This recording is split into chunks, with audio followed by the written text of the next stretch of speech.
Eu acredito sim que neste ano o nosso partido consegue vencer as eleições para presidente. Tem chance de vencer as eleições para presidente. Ontem à noite, o Renan anunciou a sua candidatura a governador do estado de São Paulo. Eu queria ouvir de você. Você vai realmente assumir essa posição? Olha, eu acho que se o Renan vence a eleição, tem duas mudanças radicais de curto prazo muito boas para o nosso país, que colocam o nosso país no rumo de país sério. Os veículos estão fazendo questão de dizer que, olha, se o Renan chega na campanha com 8%, a gente vai chamar para os debates.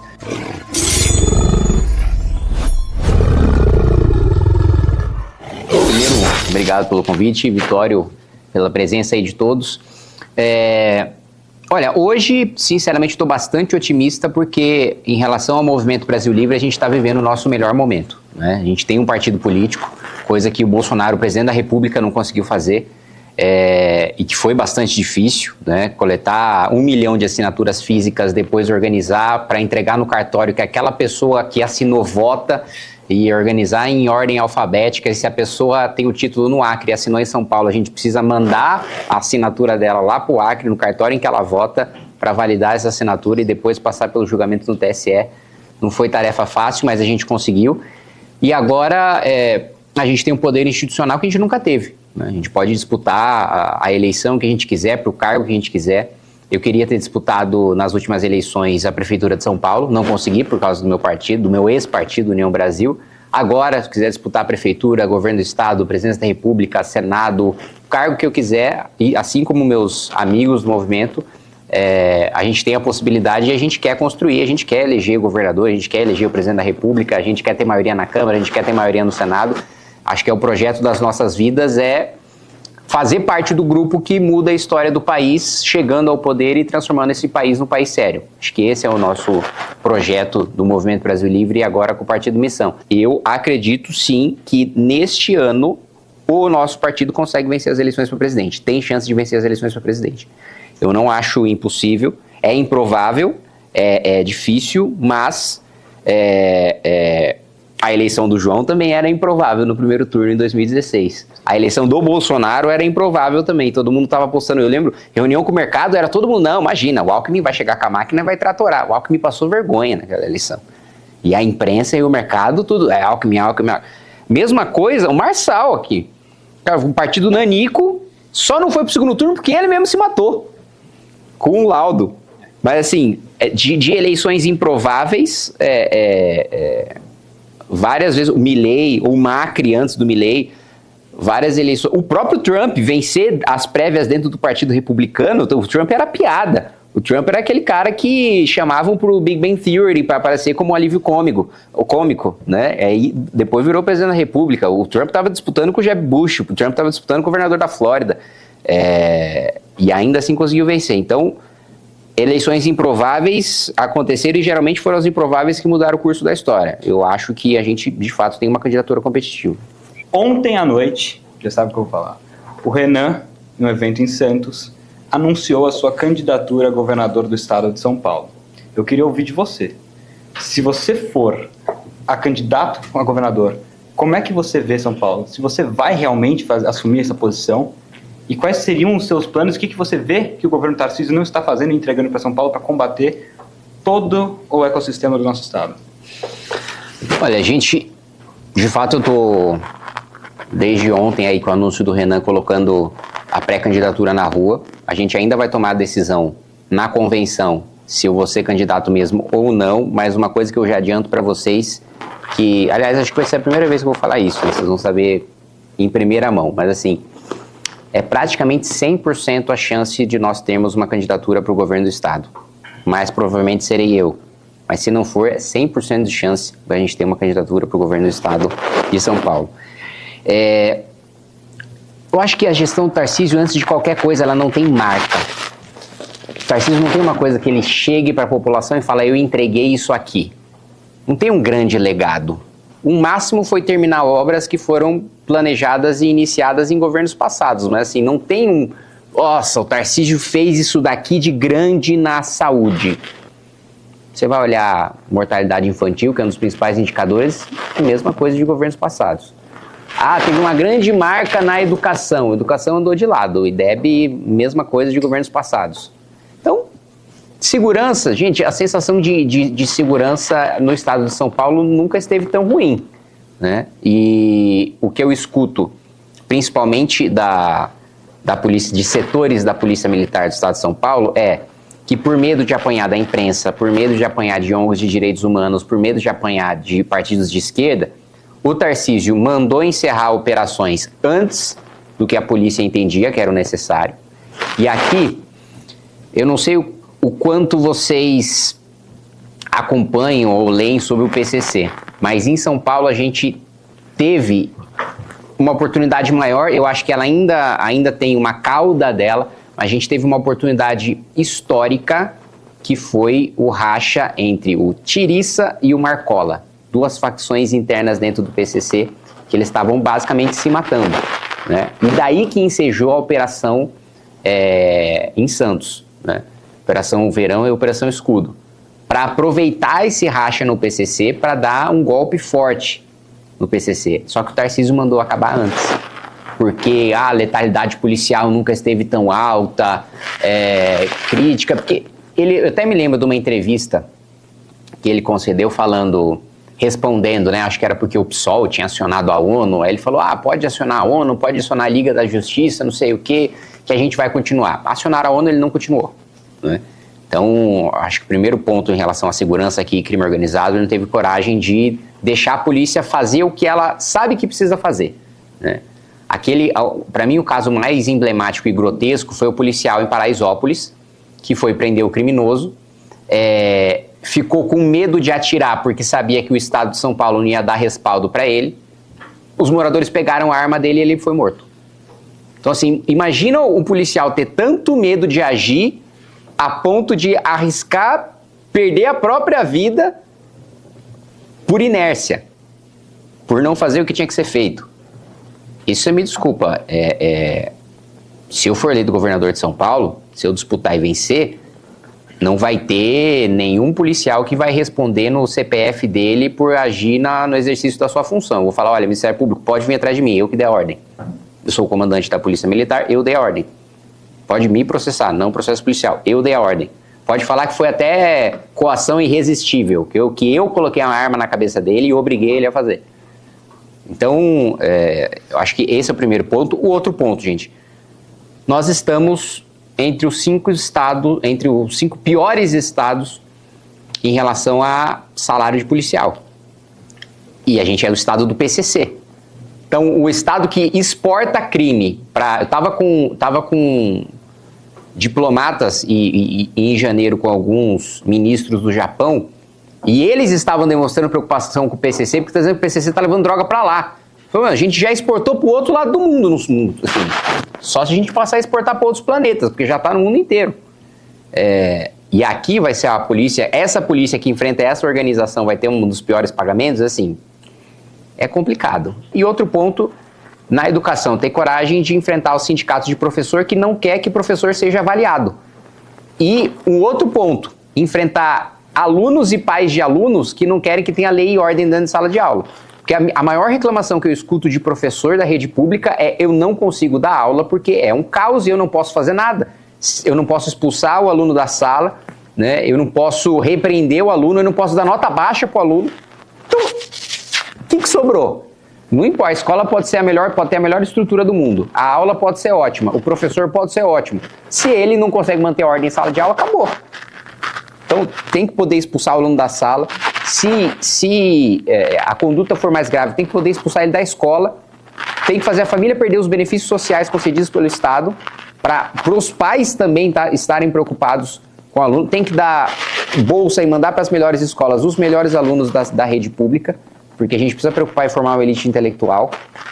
E tem que ter a avaliação dos professores, avaliação externa dos professores.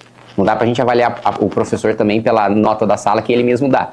Tem que ter uma avaliação externa. Saúde, pagamento por desempenho. Hoje tem pagamento só por produção. Então, assim, por produção é fácil. Eu vou lá, despacho um monte, faço uma qualidade porca e não tenho nenhum compromisso com pagamento por qualidade de atendimento ou por eficiência ou por prevenção.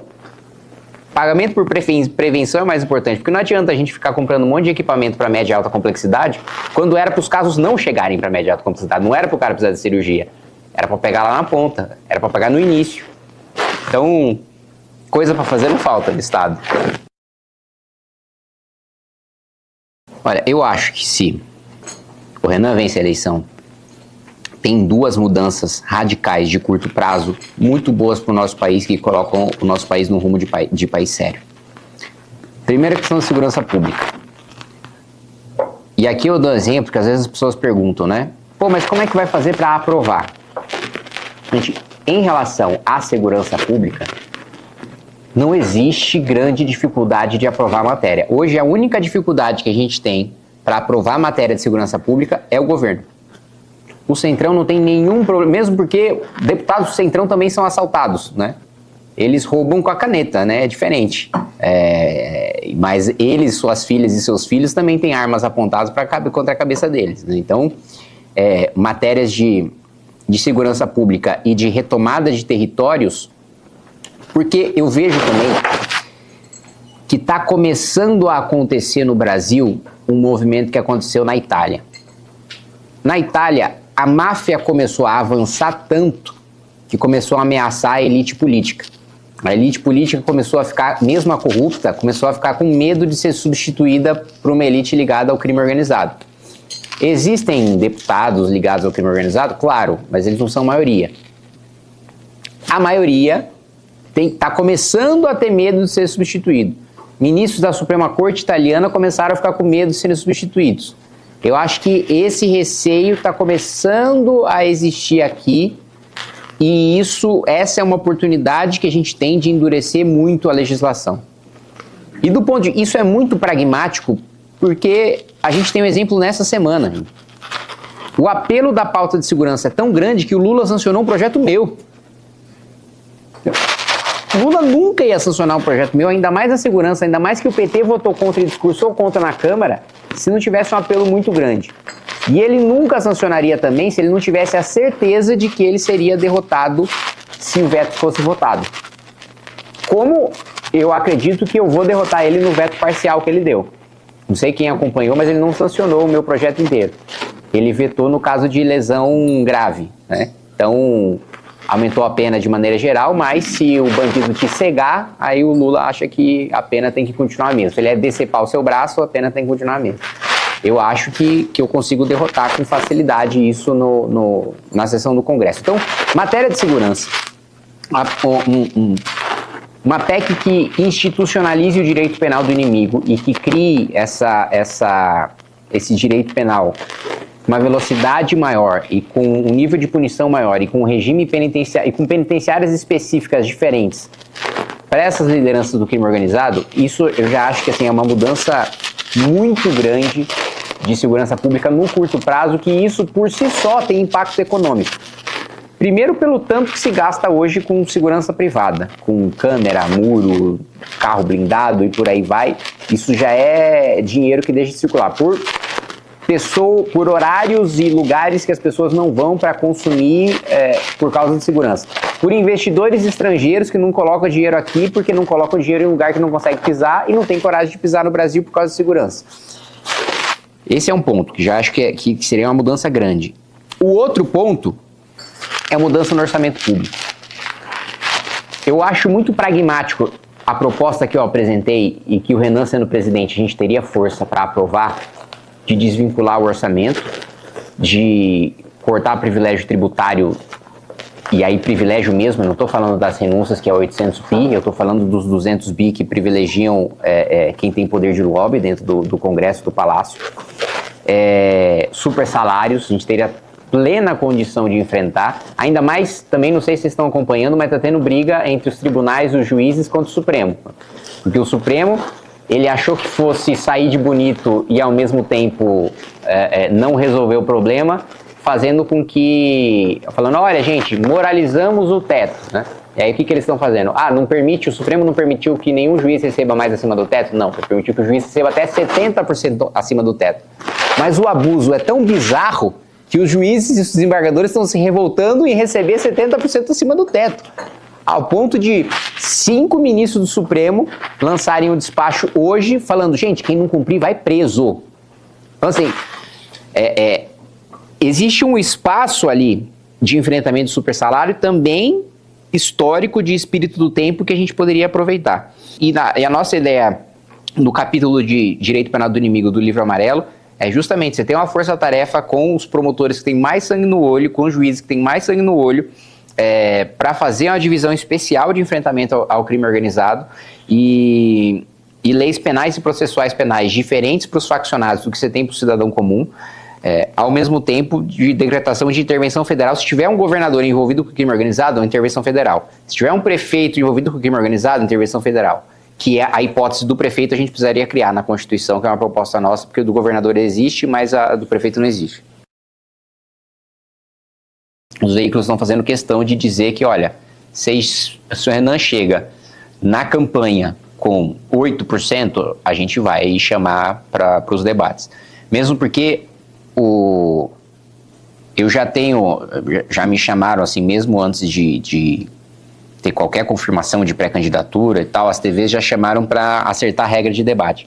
E no contrato que todas as campanhas precisam assinar, todas as emissoras fazem questão de deixar claro que elas têm o direito de convidar quem elas quiserem, mesmo elas não são obrigadas a chamar pela legislação eleitoral. Então é um recado muito claro de, gente, esse critério de ter 5 deputados, a gente vai se interessar principalmente com o precedente do Marçal, que o partido dele não tinha. Mas aí, imagina a emissora fazer um debate sem o Marçal. A audiência ia ser muito menor e ele ia perder para as outras emissoras. Então, eles não querem que isso aconteça. Eles sabem que a audiência de um debate aqui no estado, sem mim, é muito menor. No nível nacional, sem o Renan, é muito menor. Então, eu acho que a gente tem essa oportunidade. E o fato da maior parte do nosso eleitorado, de longe, ser entre quem tem 16, 32, 34, faz com que a gente tenha o eleitor mais engajado como base. O Arthur, quando disputou a prefeitura em 2020, ele tinha 1% dos paulistanos em pesquisa, mais 10% entre quem tinha 16 e 24. Quando abriu a urna, ele teve 10%. Por quê? O cara fez o pai, o avô votar e ele engajou e ele foi fazer campanha sem precisar despejar a máquina de dinheiro em entregador de santinho. O cara fazia questão. E se tem uma coisa que, assim, realmente, a não ser que você seja um político do Centrão que compre voto, não vale a pena você fazer, é contratar gente para entregar santinho. Porque o cara vai... Às vezes entrega até 3, 4, 5 de uma vez, só para dizer que entregou um monte de papel. O cara que é meu amigo, tá do meu lado na trincheira, no Partido Missão, no MBL, ele, você conhece esse cara aqui, Kim Kataguiri, ele fez isso, você conhece esse cara aqui? É outra coisa completamente diferente. O cara não vai fazer porque ele tá ganhando 50 conto, ele vai fazer porque ele acredita e porque ele faz parte do projeto. Então, eu acho que a gente tem essas vantagens competitivas. Um ponto não é que como se quem fosse chegar e ser eleito fosse chegar despreparado. A maioria esmagadora dos nossos candidatos passaram pelo nosso processo de formação, pelo nosso processo de militância e tem uma excelente noção daquilo que eles vão fazer dentro da Câmara. E ainda nesse primeiro ponto, também não é como se eu fosse logo depois da eleição. Quando passa a eleição, tem um período de transição que o deputado que foi eleito, mas ainda não assumiu, ele inclusive ganha um crachazinho lá para acessar a Câmara antes, como se fosse deputado. Eu teria esse período aí de 2 meses para fazer um intensivão com quem vencesse, né? E o outro ponto é da importância da gente ter um palanque em São Paulo, da importância de todas as agendas que o Renan for fazer em São Paulo, ter um candidato no governo do estado acompanhando. De todo o debate que tiver na televisão para o governo do estado, ter um candidato a governador pedindo voto para deputado federal, para deputado estadual e para presidente da república, né? A gente não tem tempo de TV. Então o único tempo de TV que a gente vai ter é debate. Se a gente não tiver um candidato a governo, a gente não tem debate. Significa que a gente está perdendo um tempo de TV, o único tempo de TV que a gente teria para ocupar na grade de eleição estadual. Porque os nossos deputados estaduais não têm tempo, os deputados federais não têm tempo, só quem teria é o governador, o senador não tem tempo, só o governador e o candidato a presidente. Então, essa é uma avaliação que a gente tem que fazer. Eu acho que tem 2 pontos aí. de avaliação principal interna nossa, para tomar a decisão mesmo na convenção. A constatação de é mais provável, na maioria esmagadora dos cenários, que eu saia maior do que eu entrei, ou é mais provável que eu esteja do mesmo tamanho ou até esteja menor. Se na maioria esmagadora dos cenários a probabilidade seja de eu sair maior, já é um ponto muito forte para valer a pena. Porque eu escuto muito em Brasília, né? Ah, mas vai ficar sem mandato, vai ficar sem mandato. É porque eles têm uma noção de importância de mandato muito diferente da minha. Porque ele sem mandato não tem dinheiro para mandar para o prefeito dele. E o meu, não tem emenda, não muda nada. Ninguém vota em mim porque eu mando emenda para lugar nenhum, né? E participação de debate público, o Renan não tem cargo e participa, o Arthur não tem cargo e participa, o Renato não tem cargo e participa. Então, a nossa maneira de fazer política permite com que você tenha visibilidade e participe do debate público sem ter um cargo eletivo. Essa é a primeira avaliação sobre para o meu projeto e onde o meu projeto entra dentro do projeto do Partido Missão, que tamanho a gente vai sair. A outra avaliação é quantos votos a chapa perde de deputado federal em São Paulo. O quanto, pedindo na televisão, voto para a chapa do 14 em deputado federal, o quanto eu compenso os votos que eu não vou ter em sendo candidato a deputado federal. Acho que essas são as duas avaliações que a gente vai ter que fazer. Isso é uma coisa que é uma avaliação que a gente teve muito cedo. O Renan, enquanto candidato a presidente, ele é pequeno demais para ser um grande evento num grande centro urbano. Em São Paulo, o Renan não é um grande evento. Numa capital do Nordeste, não é um grande evento. No Norte até é, mas no Nordeste não é um grande evento. O Renan, numa cidade de 5, 10, 15, 20, 30, 40, 100, 200 mil habitantes, é um puta evento para a cidade. Ele vai em todas as rádios, todo mundo escuta e repercute em toda a região onde ele vai. Tanto que o Renan passou pelo Maranhão agora.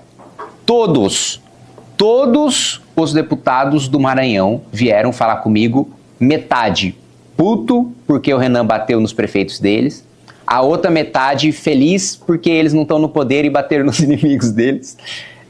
Mas todos disseram que nunca ninguém fez um barulho tão grande no Maranhão quanto o Renan fez.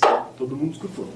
Todo mundo escutou, sim. Não, o nível de desconhecimento do Renan no Maranhão hoje provavelmente é menor do que no estado de São Paulo, né? Então, essa estratégia de ter um discurso duro, incisivo e de ter propostas disruptivas que quando as pessoas param para escutar faz sentido, porque assim, nunca ninguém falou do quanto é grotesco o Wesley Safadão fazer um show para uma cidade de 5 mil habitantes e esse show custar mais de R$1 milhão. Nem por parte do prefeito contratar aquilo ali, e disso ser bizarro. A cidade tem 80% de pessoas sem saneamento básico, e ele vai lá e pega o dinheiro da emenda de um deputado e faz um show do Wesley Safadão. Nem do próprio fato, eu sei que isso é polêmico, mas assim, o Wesley Safadão aceitar também é problemático. Sim, me desculpa, não é só, é um profissional que qualquer um que contratar e tal. Não é, gente. Sim, tem questões de civilização que precisam ser consideradas. Não é, sou da iniciativa privada, de onde vier o dinheiro tá bom. Pelo menos da minha perspectiva, não é assim que funciona em país sério. O fato dele levantar isso, de ser o primeiro, de ser o único, faz com que tenha uma repercussão, e dele ter essa estratégia de ir nas menores cidades, de ir nas cidades com menor IDH, e de mostrar para as pessoas, porque assim, eu tive a oportunidade de viajar o Brasil inteiro e de conhecer boa parte das regiões mais pobres. Antes de ser deputado, eu tinha a visão de que o Brasil era um país pobre. Depois que eu elegi deputado, eu tenho a visão de que o Brasil é um país miserável, né? Sim, é um país miserável, miserável mesmo, assim, de níveis... A pobreza de Parelheiros é uma pobreza diferente da do Amapá. E olha que a pobreza de Parelheiros já é uma calamidade humanitária. Então, bater nesses pontos, ter essa atuação, obrigado, é uma estratégia que tem dado certo, tanto que, dado curioso, que poucas pessoas sabem porque não é noticiado pela imprensa. comparando as pesquisas anteriores com as pesquisas desse novo ciclo, o lugar que o Renan mais aumentou a intenção de voto foi o Nordeste. Então, esse é o caminho.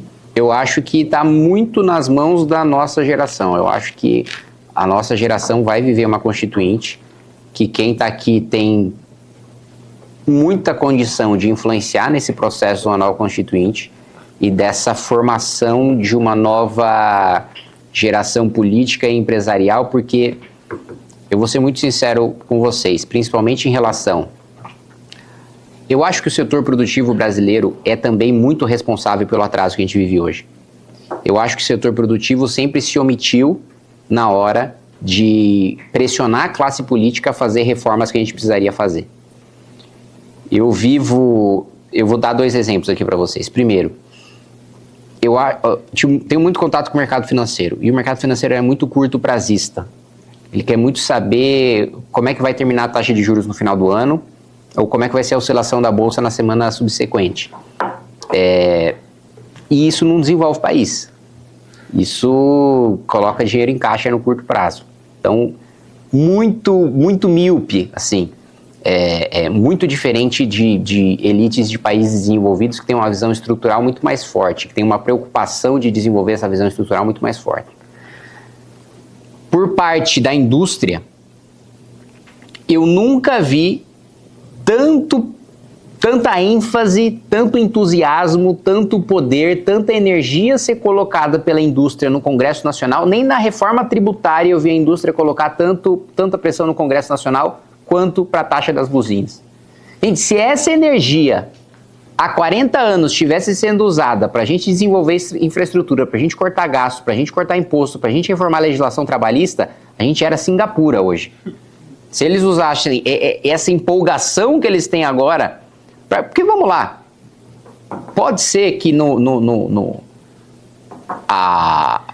o varejo, principalmente, e a indústria têxtil ganhe uma sobrevida com a manutenção da taxa das brusinhas? Pode ser.